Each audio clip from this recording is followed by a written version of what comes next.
ಶಾಂತಿಯಿಂದಲೂ ಎಲ್ಲ ರೀತಿಯ ಅನುವು ಮಾಡಿಕೊಂಡಂತಹ ಸಮಸ್ತ ಎಲ್ಲ ರೀತಿಯ ಭಾರತೀಯ ಸೇನೆಗೆ ಪ್ರಥಮವಾಗಿ ವಂದಿಸುತ್ತೇನೆ. ನಂತರ ಜಗತ್ತಿಗೆ ಅನ್ನ ನೀಡುತ್ತಿರುವಂಥ ತಾನು ಮಾತ್ರ ಇನ್ನೂ ಬೇರೆ ಬೇರೆ ಸಮಸ್ಯೆಗಳ ಸುಳಿಯಲ್ಲಿ ಸಿಲುಕು ಒದ್ದಾಡುತ್ತಿರುವಂತಹ ಸಮಸ್ತ ರೈತಾಪಿ ಬಂಧುಗಳಿಗೆ ನಾನು ವಂದನೆಗಳನ್ನು ಸಲ್ಲಿಸುತ್ತೇನೆ. ಹಾಗೂ ಕ್ಷಣಮಾತ್ರದಲ್ಲಿ ಸುದ್ದಿಯನ್ನು ಜಗತ್ತಿನಾದ್ಯಂತ ಬಿತ್ತರಿಸುತ್ತಾ ಎಲ್ಲ ಮಾಧ್ಯಮಗಳಿಗೂ ನಾನು ವಂದನೆಗಳನ್ನು ಸಲ್ಲಿಸುತ್ತಾ ಇವತ್ತು ಎಲ್ಲ ಆಗಮಿಸಿದಂಥ ಎಲ್ಲರಿಗೂ ನನ್ನ ವಂದನೆಯನ್ನು ಸಲ್ಲಿಸುತ್ತಾ ಇವತ್ತಿನ ಬೆಳಗಾವಿ ಜಿಲ್ಲೆಯ ಮಾಜಿ ಸೈನಿಕರ ಸಂಘಟನೆಗಳ ಮಹಾ ಒಕ್ಕೂಟ ಮತ್ತು ಕನ್ನಡ ಸಾಹಿತ್ಯ ಪರಿಷತ್ ತಾಲೂಕಾ ಘಟಕ ಬೆಳಗಾವಿ ಮತ್ತು ರೋಟರಿ ಕ್ಲಬ್ ವೇಣುಗ್ರಾಮ್ ಬೆಳಗಾವಿ ಇವರ ಸಂಯುಕ್ತ ಆಶ್ರಮದಲ್ಲಿ 25ನೇ ಕಾರ್ಗಿಲ್ ವಿಜಯೋತ್ಸವ ಬೆಳ್ಳಿ ಹಬ್ಬದ ಸಂಭ್ರಮಾಚರಣೆಯ ನಿಮಿತ್ತವಾಗಿ ವೇದಿಕೆ ಮೇಲೆ ಆಸೀನರಾದಂಥ ನಮ್ಮ ನಿವೃತ್ತ ನ್ಯಾಯಾಧೀಶರಾದ ಸನ್ಮಾನ್ಯ ಶ್ರೀ ಅರಳಿ ನಾಗರಾಜ್ ಗಂಗಾವತಿ ಅವರಿಗೆ ನನ್ನ ಆತ್ಮೀಯ ವಂದನೆಗಳನ್ನು ಸಲ್ಲಿಸುತ್ತಾ ಹಾಗೂ ಡಾಕ್ಟರ್ ಸೋನಾಲಿ ಸರೋವರ್ ಅವರಿಗೂ ಕೂಡ ವಂದನೆಗಳನ್ನು ಸಲ್ಲಿಸುತ್ತಾ ಮತ್ತು ವಿನಯ್ ಕುಮಾರ್ ಬಾಳಿಕಾಯಿ ಅವರಿಗೂ ನಮ್ಮ ತಾಲೂಕಾ ಘಟಕ ಕನ್ನಡ ಸಾಹಿತ್ಯ ಪರಿಷತ್ತಿನ ಅಧ್ಯಕ್ಷರಾದ ಸುರೇಶ್ ಸಂಜಿ ಅಣ್ಣವರಿಗೂ ಹಾಗೂ ಅವರಿವರ ವೇದಿಕೆ ಮೇಲೆ ಉಪಸ್ಥಿತರಿದ್ದ ಎಲ್ಲರಿಗೂ ನನ್ನ ಆತ್ಮೀಯ ವಂದನೆಗಳನ್ನು ಸಲ್ಲಿಸುತ್ತಾ ಇಲ್ಲಿ ಗೌರವಾನ್ವಿತ ಅತಿಥಿಗಳಾಗಿರುವಂಥ ಸಮಸ್ತರಿಗೂ ಕೂಡ ನನ್ನ ಆತ್ಮೀಯ ವಂದನೆಯನ್ನು ಸಲ್ಲಿಸುತ್ತಾ ಪ್ರಾಸ್ತಾವಿಕವಾಗಿ ಎರಡೇ ವಿಷಯಗಳನ್ನು ಮಾತಾಡಲು ಬಯಸ್ತೀನಿ. ನೋಡಿ, ನಮ್ಮ ಭಾರತೀಯ ಸೇನೆ ಅಂದರೆ ಏನು ತಿಳ್ಕೊಂಡ್ರಿ ನೀವೆಲ್ಲ ಸೈನಿಕರಿರ್ಬೋದು, ಆದರೆ ನಾವು ಜನಸಾಮಾನ್ಯರು ಏನು ತಿಳ್ಕೊಂಡೇವೆ ಅಂದ್ರೆ ನಮ್ಮ ಭಾರತೀಯ ಸೇನೆ ಅಂದರೆ ನಮ್ಮ ಭಾರತ ದೇಶದ ಆತ್ಮಗಳು. ನಮ್ಮ ಭಾರತ ದೇಶದ ಆತ್ಮದು ಇಡೀ ಜಗತ್ತಿಗೆ ಮಾದರಿಯಾದಂಥ ಒಂದು ಉನ್ನತ ಮಟ್ಟದಲ್ಲಿರುವಂಥ ಸಂಸ್ಕಾರವಂತ ಸೇನೆ. ಅದು ಎಲ್ಲೋ ಅಧಿಕಾರಕ್ಕಾಗಿ ಹಪಾಪಿ ಪಟ್ಟಂಥದ್ದಲ್ಲ. ಅದು ಬೇರೆ ಬೇರೆ ದೇಶದ ನೋಡಿ ಸ್ವಲ್ಪ ರಾಜಕಾರಣ ಅಸ್ತವ್ಯಸ್ತ ಕೂಡಲೇ ಸೇನೆ ಬಂದು ಅಲ್ಲಿ ಗಟ್ಟಿ ಹಿಡಿದು ಬಿಡ್ತವೆ. ನಮ್ಮ ಸೇನೆ ಎಲ್ಲೂ ಹಂಗೆ ಮಾಡಿಲ್ಲ. ಆದರೆ ಯಾವಾಗಲೂ ಏನು ಮಾಡೋದಪ್ಪ ಅಂದ್ರೆ ಪ್ರಕೃತಿ ವಿಕೋಪ, ಭೂಕಂಪ ವಿಕೋಪ, ಮತ್ತೇನೇ ದೇಶದಲ್ಲಿ ಅಲ್ಲೋ ಆದಾಗ ತನ್ನ ಸೇವೆಯನ್ನು ಸಲ್ಲಿಸಲು ಮುಂಚೂಣಿಯಲ್ಲಿದೆ, ಯಾವತ್ತೂ ಮುಂಚೂಣಿಯಲ್ಲಿದೆ. ಇಂಥ ಒಂದು ಉನ್ನತ ಮಟ್ಟದ ನೈತಿಕೆಯಲ್ಲಿ ಮೇಲ್ಪಟ್ಟದ ಸ್ಥಳದಲ್ಲಿರುವುದು ನಮ್ಮ ಭಾರತೀಯ ಸೇನೆಯನ್ನು ಹೇಳಿಕೊಳ್ಳಲು ನಮಗೆಲ್ಲ ಹೆಮ್ಮೆ ಆಗ್ತದೆ. ಇವತ್ತು ಕಾರ್ಗಿಲದ ವಿಜಯೋತ್ಸವವನ್ನು ನೆನಪಿಗೋಸ್ಕರವಾಗಿ ನಿಜವಾಗಿ ಹೇಳಬೇಕಂದ್ರೆ ಕಾರ್ಗಿಲ್ ವಿಜಯ ಒಂದೇ ಅಲ್ಲ, ಒಂದೇ ಪ್ರಾರಂಭದಲ್ಲಿ ಚೈನಾ ಜೊತೆ ಯುದ್ಧ ಮಾಡಿದಾಗ ಒಂದೆರಡು ಹೆಜ್ಜೆ ಹಿಂದೆ ಸರಿದಿರ್ತದ ನಮ್ಮ ಸೇನೆ. ಉಳಿದು ಯಾವಾಗಲೂ ಸೇನೆ ನಮ್ಮ ಮುಂಚೂಣಿಯಲ್ಲೇ ಇದ್ದು ವಿಜಯವನ್ನು ಸಾಧಿಸ್ತಾನೇ ಇದ್ದದ್ದು. ಆದರೆ ಅಧಿಕೃತವಾಗಿ ಇದನ್ನು ಮಾಡಿರುವಂಥದ್ದು ಕಾರ್ಗಿಲ್ ವಿಜಯೋತ್ಸವ ಅಂತ ಹೇಳಿ ಇದರ ಸ್ಮರಣಾರ್ಥವಾಗಿ ಇಲ್ಲಿ ಎಲ್ಲರೂ ಕೂಡಿ ನಾವು ಇದನ್ನು ಒಂದು ನೆನಪಿಗೋಸ್ಕರ ಕಾರ್ಯಕ್ರಮ ಮಾಡ್ತಾ ಇರೋದು ತುಂಬ ಸ್ತುತ್ಯಾರ್ಹ ಸಂಗತಿ. ಯಾಕಂದರೆ ಇಷ್ಟು ನೀವೆಲ್ಲ ಅವ್ರ ಸಲುವಾಗಿ ಮಾಡ್ತಾ ಇರೋದು ಅವರ ಕುಟುಂಬಕ್ಕೆ ಒಂದು ಒಳ್ಳೆಯ ಮಾರ್ಗದರ್ಶನ ನೀಡಿದಂಥದ್ದಾಗಿದ್ದು ಉಳಿದ ನಾಗರಿಕರಿಗೆ ಇದು ಗೊತ್ತೇ ಆಗ್ತಾ ಇರಲಿಲ್ಲ. ಆದರೂ ನೀವು ಉಳಿದ ಸಂಸ್ಥೆಗಳನ್ನು ಇದರಲ್ಲಿ ಇವತ್ತು ಜೊತೆಗೂಡಿಸಿಕೊಂಡಾಗ ಇಡೀ ಬೆಳಗಾವಿ ಜಿಲ್ಲೆಯೆಲ್ಲ ಒಂದು ಕಲ್ಚರ್ ಅಂತಾರಲ್ಲ ಮರಾಠಿಯಲ್ಲಿ, ಅಂಥ ಒಂದು ವಾತಾವರಣ ಇವತ್ತಾಗಿದೆ. ಏನಪ್ಪ ನನಗೆಲ್ಲರೂ ಕೇಳಿದ್ರು, ನಾನು ಮೂಲತಃ ಬೈಲಮಂದಳು, ಅಲ್ಲಿಂದ ಬರ್ತಾ ಇದ್ದಾಗ ಎಲ್ಲರೂ ಕೇಳಿದಾಗ ಏನ್ರಿ ಮೇಡಮ್ ಬೈಲಮಂದ ಬೆಳಗಾವಿ ಹೊಂಟಿರಿ ಸೈನಿಕರೊಳಗೆ ಎಲ್ಲೇನು ಕೆಲಸ ಅಂತ ಕೇಳಿದ್ರು. ನಾ ಹೇಳಿದ್ದೆ, ನಾನು ಸೈನಿಕರ ತಾಯಿ, ನಾನೊಬ್ಬಳ ತಾಯಿ, ನಂದು ಅಷ್ಟೇ ಗೌರವದ ಹೋಗ್ಬೇಕು ನಾನು. ಆಮೇಲೆ ಸರ್ ಹೇಳಿದ್ರು, ನಾನು ಪ್ರತಿಯೊಂದು ಕಾರ್ಯಕ್ರಮದಲ್ಲಿ ಮೊದಲ ಸೈನಿಕರಿಗೆ ಗೌರವ ಸಲ್ಲಿಸ್ತೇನೆ. ಇದನ್ನು ನಮಗೆ ಹೇಳಿಕೊಟ್ಟವರು ನಾವು ಸಣ್ಣವರಿದ್ದಾಗ ಲಾಲ್ ಬಹದ್ದೂರ್ ಶಾಸ್ತ್ರೀಜಿಯವರು, ದಿವಂಗತ ಲಾಲ್ ಬಹದ್ದೂರ್ ಶಾಸ್ತ್ರೀಜಿಯವ್ರನ್ನ ಇವತ್ತು ನಾವು ಮನದುಂಬಿ ನೆನೆಸ್ಬೇಕು. ಜೈ ಜವಾನ್ ಜೈ ಕಿಸಾನ್ ಎಂದು ಕರೆ ಕೊಟ್ಟವರು ಮೊದಲಿಗೆ ಅವರೇ. ನಾವೆಲ್ಲ ಅವರಿದ್ದಾಗ ಒಂದು ವಾರದಲ್ಲಿ ಒಂದು ದಿವಸ ಉಪವಾಸ ಹಾಗೂ ಸೈನಿಕರಿಗೆ ಸ್ವೆಟರ್ಗಳನ್ನು ಕಲೆಕ್ಟ್ ಮಾಡೋದು, ಉಲ್ಲನ್ ಟೊಪ್ಪಿಗಳನ್ನು ಕಲೆಕ್ಟ್ ಮಾಡೋದು, ಅಲ್ಲದೆ ಯಾರಿಗೆ ಹೆಣೆಯಲು ಬರ್ತಿತ್ತಿಲ್ಲ, ಯಾರಿಗೆ ಬರ್ತಿತ್ತೋ ಅವರಿಗೆ ಉಲ್ಲನ್ನ ದಾರದ ಉಂಡೆಗಳನ್ನು ಕೊಡ್ತಿದ್ದೇವೆ.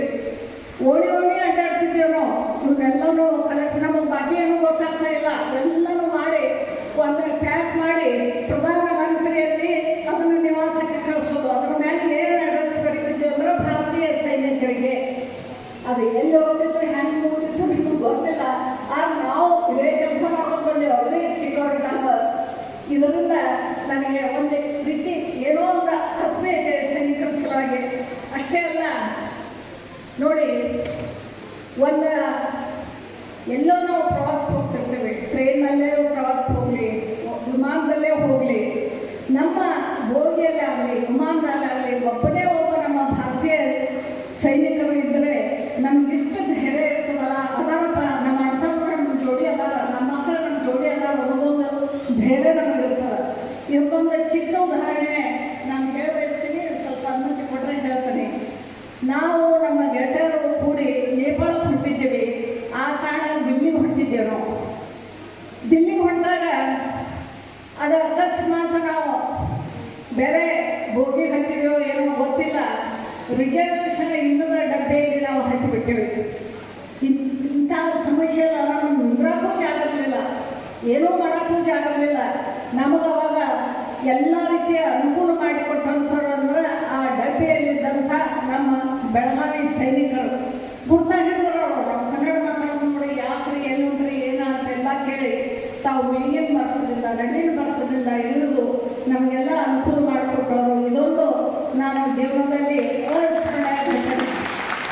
ಇನ್ನೊಂದು ಬಹುಮುಖ್ಯವಾದ ಘಟನೆ, ನಾವು ಮುಂದೆ ಮತ್ತೆ ಹೊಂಟಿದ್ದೇವೆ. ನಮ್ಮ ಗೆಳತಿಯವರು ಬೇಡ ಅಂದರು ಇಟಾಯಿ ಸ್ಟೇಷನ್ನಲ್ಲಿ ಇಳಿದು ಬಿಟ್ಲಕ್ಕೆ. ಇಳಿದು ಚಹಾ ಏನೋ ತಿಂಡಿ ತರಕ್ಕೆ ಹೋಗ್ಬಿಟ್ಲು.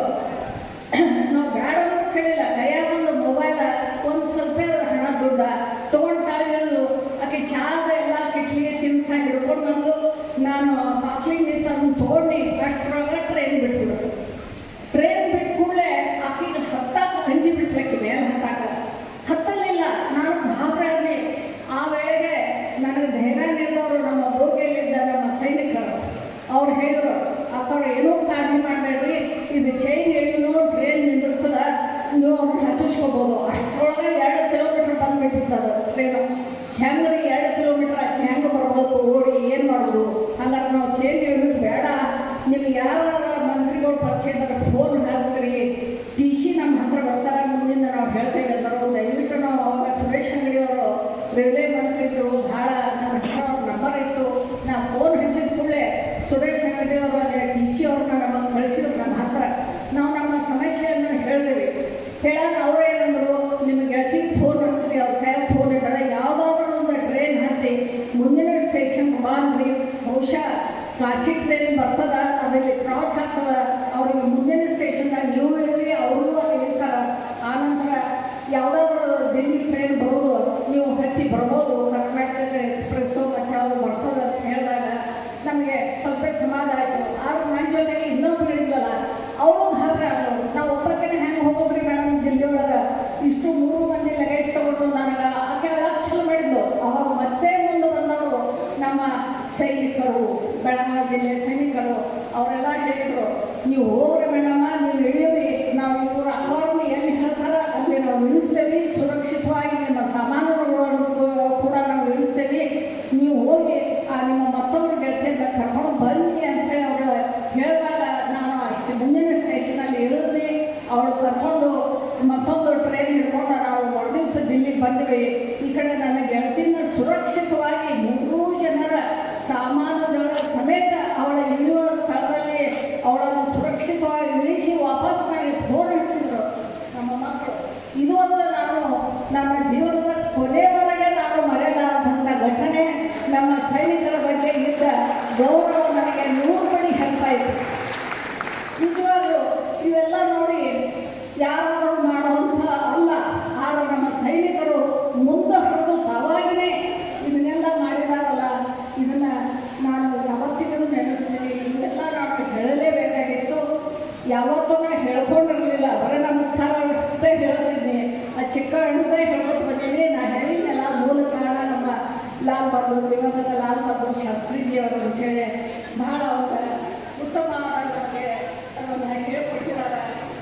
ನಿಜವಾಗ್ಲೂ ಎಲ್ಲರೂ ಕೂಡ ಅದನ್ನು ಮಾಡಲೇಬೇಕು. ಮತ್ತು ಸೈನಿಕರ ಶಿಸ್ತು ನಾವು ಜೀವನದಲ್ಲಿ ಅಳವಡಿಸ್ಕೋಬೇಕು. ಉಳಿದವರು ಕೂಡ ನಾವು ಅಳವಡಿಸ್ಕೋದಿಲ್ಲ. ಕೇವಲ ಅಲ್ಲಿ ಸೈನಿಕರಿಗೆ ಸಂಬಂಧ ಶಿಸ್ತು ಉಳಿದವರಿಗೆ ಇಲ್ಲ ಅಂತ ನಾವು ತಿಳ್ಕೊತೀವಿ. ಖಂಡಿತ ಅಲ್ಲ. ಇಡೀ ದೇಶದಲ್ಲಿ ಪ್ರತಿಯೊಬ್ಬ ವ್ಯಕ್ತಿ ಕೂಡ ಆ ಶಿಸ್ತನ್ನು ನಾವು ಅಳವಡಿಸ್ಕೊಳ್ಬೇಕಾಗ್ತದೆ. ಹಾಗೂ ಇನ್ನು ಹೆಚ್ಚು ನಾನು ಹೇಳೋದಿಲ್ಲ. ಇನ್ನೊಂದು ವಿಷಯವನ್ನು ನಾನು ಹೇಳಬಯಸ್ತೀನಿ. ನನಗೆ 2 ಕವಿತೆಗಳನ್ನು ಬರೆದಿದ್ದೀನಿ. ಒಂದು ಯುದ್ಧ ಭೂಮಿಯ ಸಲುವಾಗಿ ಹಾಗೂ ಒಂದು ಸೈನಿಕರ ಸಲುವಾಗಿ. ಅದನ್ನು ಓದಲು ಅನುಮತಿ ಕೊಟ್ಟರೆ ಅದನ್ನು ಓದಿ ನನ್ನ ಮಾತುಗಳನ್ನು ಮುಗಿಸ್ತಾ ಇದ್ದೀನಿ. ನನಗೆ 4ನೇ ವಯಸ್ಸಿನಲ್ಲಿಯೇ ಮದ್ದು ಗುಂಡುಗಳ ಪರಿಚಯವಾಯಿತು. ಅಂದ್ರೆ ನಮ್ಮ ಅಜ್ಜನೊಂದು ಬಂದೂಕಿತ್ತು, ರೈಫಲ್. ಅದನ್ನು ನಾನು ಆಡಾಡ್ತಾ ಒಮ್ಮೆ ಹಿಡಿದಾಗ ಅವ್ರ ಸಿಟ್ಟಿಗೆ ಬರೋದ್ರ ಗುಂಡಿರ್ತದ, ಇದ್ರದ್ದು ಯಾರಿಗಾದ್ರೂ ಹತ್ತಿರ ಸಾಯ್ತಾರ ಅಂಥೇಳಿ. ಮೊದಲೇ ಸಲ ನನಗೆ ಆಘಾತ ಆಗಿತ್ತು. ಹಿಂಸಕ ಪ್ರಾಣಿಗಳು ಮನುಷ್ಯರನ್ನು ಸಾಯ್ಬಿಡ್ತಾರೆ ಅಂತ ಗೊತ್ತಿತ್ತು.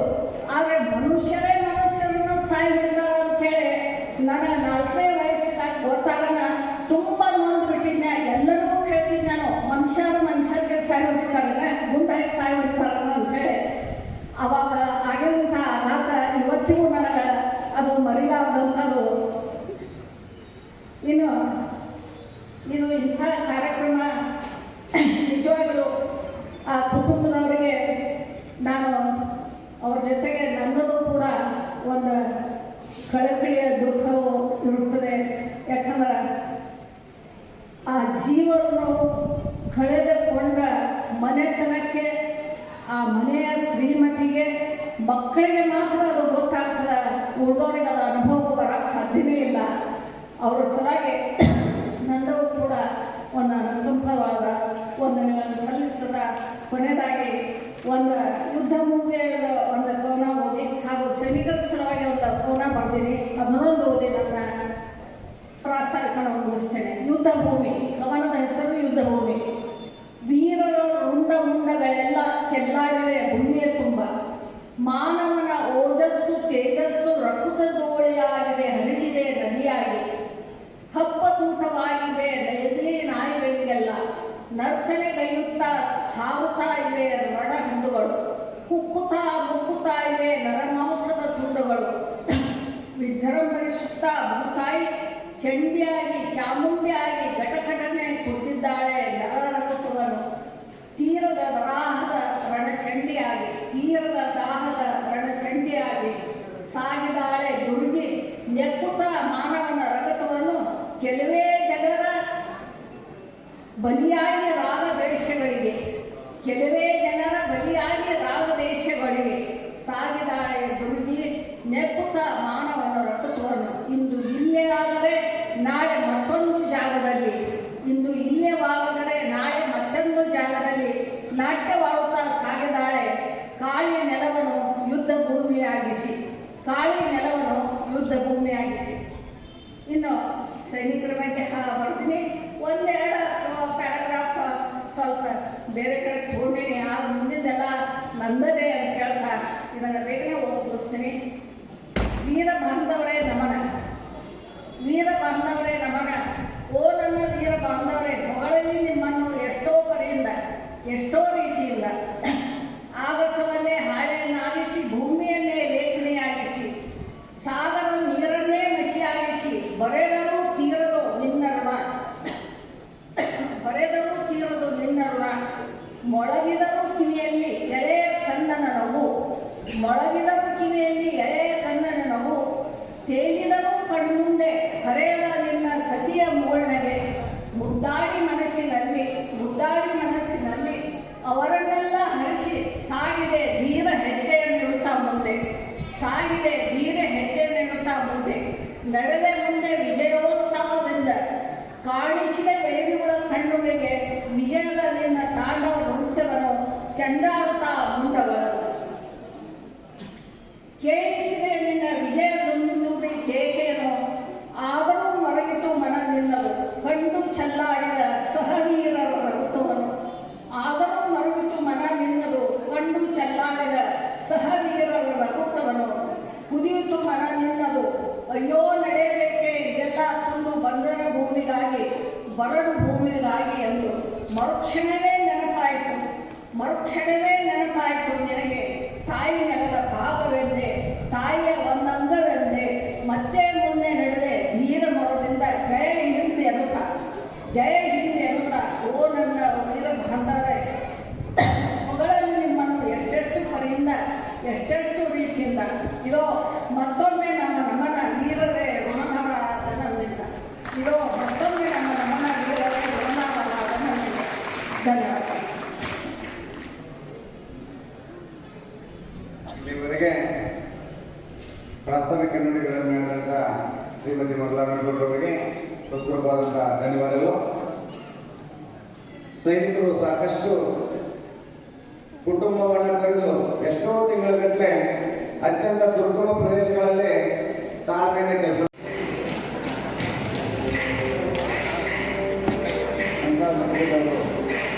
ಅವರಿಗೆ ಪಟ್ಟಣದಲ್ಲಿ ಶ್ರೀಮತಿ ಕಾಚಾಣಿ ನಟೇರಿಯವರಿಂದ ಹಾಗೂ ಗಣ್ಯರಿಂದ ಸನ್ಮಾನ.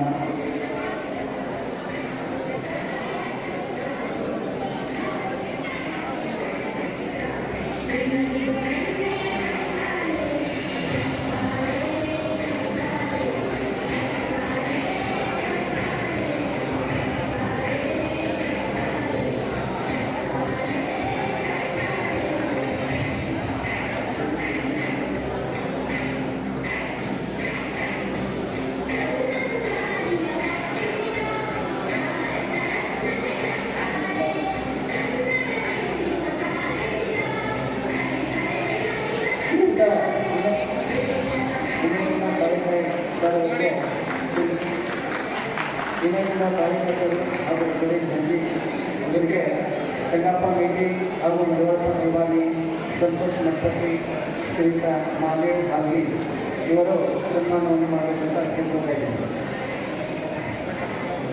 ಶ್ರೀ ವಿನಯ್ ಕುಮಾರ್ ಕಾಳಿಕಾಯಿ ಹಾಗೂ